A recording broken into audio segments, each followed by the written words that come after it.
Hej, jeg hedder Maja Kakao Wittenkamp, jeg er 22 år, og så er jeg bosat i Aarhus. Jeg er rigtig interesseret i det kreative, og derfor har jeg også valgt at søge ind på multimediedesign, da jeg håber på at kunne få nogle mere finurligheder med at kunne blive bedre til at være kreativ på computeren.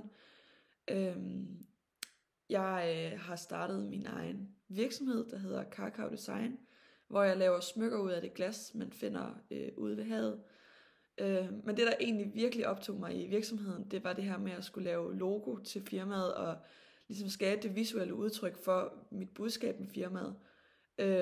Og jeg var også helt vildt optaget af Instagram og Facebook, og hvordan jeg promoverede mig selv derinde.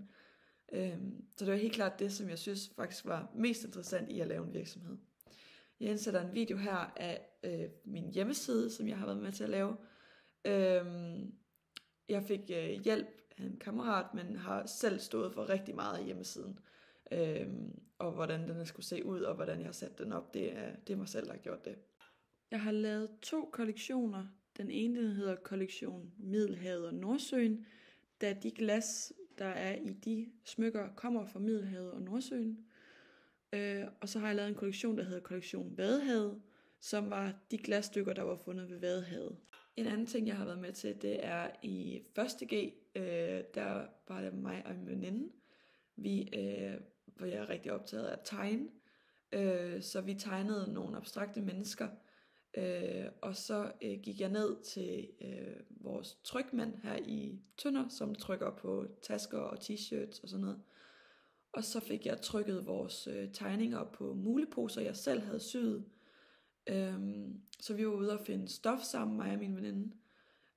Og så satte jeg mig hjem og syede dem. Og så tegnede vi bagefter nogle tegninger sammen. Og så gik vi ned til vores trykmand og fik trykket taskerne. Og så solgte vi dem over Instagram.